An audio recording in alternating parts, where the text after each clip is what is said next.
So it's been a very long time since I made my last video. I've been complacent, let's say. I almost forgot about this channel. I suppose I didn't really have the faith that the problems I was talking about were actually as serious as I thought they were initially, but recent events have given me my second kick. I think it was perhaps foolish of me to think that someone my age could really know the extent of the severity of the situation in the UK. It was just a knee-jerk reaction creating this channel. I didn't really have the conviction. I'm in my 20s. I don't have much life experience. I couldn't definitively know what kind of situation I was in. But seeing what's happened recently and getting commentary from more trustworthy sources than myself have sent a chill down my spine. I think perhaps I underestimated the situation my country is in. For those unaware, I refer to the events that took place earlier this month, in which Brittany Pennybone, Martin Sellner, and Lauren Southern were either deported from the UK or detained and denied entry. Martin Sellner's crime, ironically enough giving a speech about free speech at Speaker's Corner. Brittany Pennybone's crime, interviewing the quote-unquote far-right Tommy Robinson, who has, according to Home Office, incited racial hatred. Official statement here, I'll just read the sentence, which it involves you. Yep. So they say, you have asked for leave to enter the United Kingdom as a visitor for 5 days, but as you stated in your interview, I have reasons to believe that you are seeking admission to the United Kingdom to interview Tommy Robinson, a far-right leader whose materials and speeches incite racial hatred. So that said, I just want to add really quick, Martin said, okay, you can detain me, I won't give my speech, the event won't happen, so let Brittany go through and she can go and conduct her interviews because she has other work there, she was just going to film my speech. They said, no, actually your case is worse because you want to interview Tommy Robinson. So they were completely just up in arms about you. So the UK government held political prisoners for 3 days. And you think, well, it couldn't possibly get more mad than that, could it? Oh, but it could. Enter Lauren Southern, who was deported and permanently banned from the UK, so it seems. Her crime? Being an extremist Christian terrorist from Canada. Lauren had free movement across Europe. She went to Flanders, Belgium, she travelled through France, and then she was stopped by Kent police at Calais and prevented coming into our country under the Terrorism Act. And so we're wasting police resources, Kent police resources, on holding back a girl who is Canadian, who's actually a Commonwealth citizen, and in her passport it actually says the Queen requests that she has free and unimpeded travel. Yet Kent police will hold her back, but they've allowed 500 jihadis to slip in. They handed me over to the UK Kent police, and an officer came into the room and handed me this information leaflet, which says, Schedule 7 Terrorism Act. And they told me that I'm now being detained under the Schedule 7 Terrorism Act. Here's what I need to know. I do not have effectively any rights, at least for the first hour. I do not even have the right to remain silent. I was brought into a small questioning room, one that you might see in the movies with the little tape recorder on the table, and they began to question me on all manner of things, beginning with, how would I describe myself politically? What is a nationalist? They moved on to, are you religious? How religious are you? Christian? How far Christian are you? Yes, I am Christian. I am not a Christian extremist of any sort. And it got very strange when they moved on to the question after that, where they said, how do you feel about people running trucks into individuals to kill them, specifically Muslims? To which I nearly laughed, not because I think that's a funny matter at all, but to think that myself, a young Christian woman from Canada, who has never been part of any terrorist organization. I've never endorsed any terrorist organization. I have no criminal record whatsoever. I'm sitting in a room with the Kent police being asked how I feel about running over Muslims with trucks. It was just absolutely absurd. An objective reading of this says, I believe, the British state prevented 3 journalists from entering the UK for political reasons.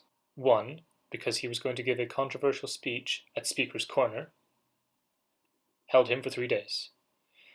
2, because she was going to interview Tommy Robinson, who is not far right, by the way, and is not racist, and probably has many more mixed race friends than any of the people who wrote this legislation. And finally, deporting a Christian woman. The reason eventually given was for distributing racist propaganda in Luton. This racist propaganda they refer to were leaflets claiming that Allah is a gay god.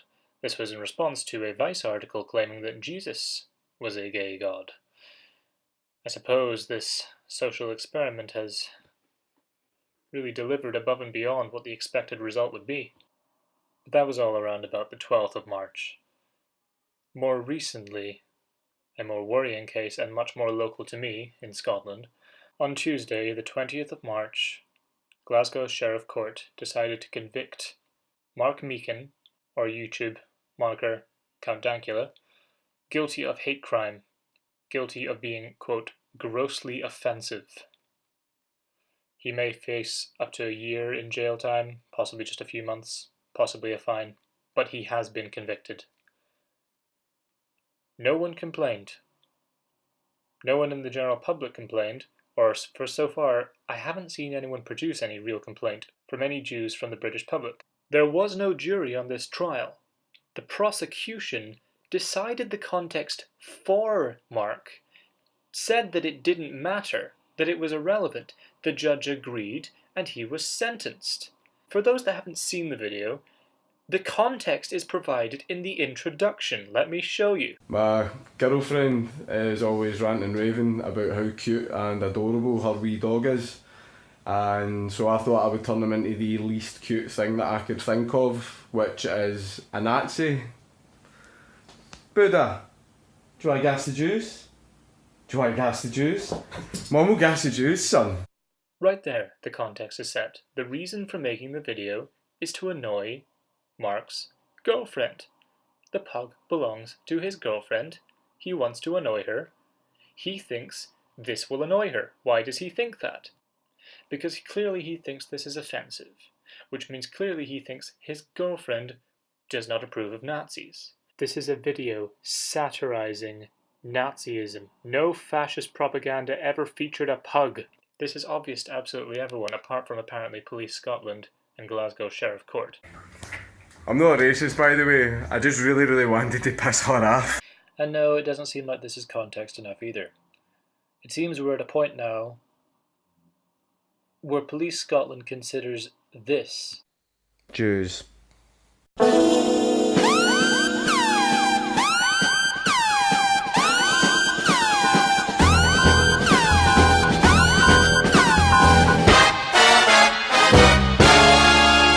dangerous enough to warrant a guilty verdict. This is so much worse than I thought. But it wasn't really these 2 cases that spurred me into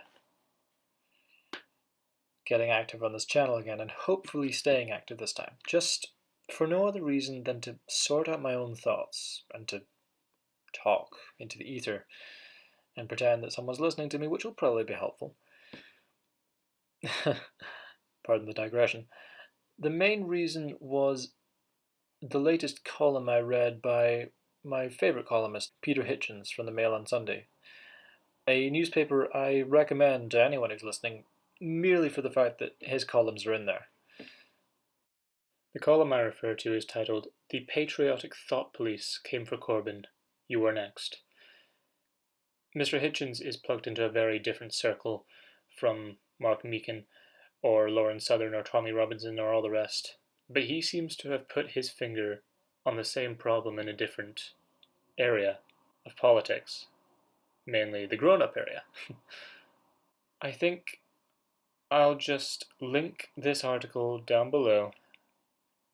You can read it for yourselves, but I will read a few extracts here. I have already been accused, on a public stage, of justifying Moscow's crimes in Salisbury. This false charge was the penalty I paid for trying to explain the historical and political background to these events. I wonder if the bitterness also has something to do with the extraordinarily deep division over the EU, which has made opponents into enemies in a way not seen since the Suez Crisis. In any case, the crude accusation, with its implication of treachery, frightened me. I expect, as time goes by, I will be accused of being an appeaser and of being against British values, and then what? An apparatus of thought policing is already in place in this country.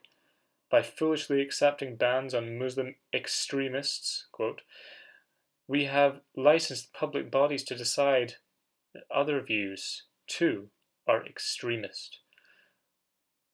I have been to many countries where free speech is dangerous, but I have always assumed that there was no real risk here. Now several nasty trends have come together.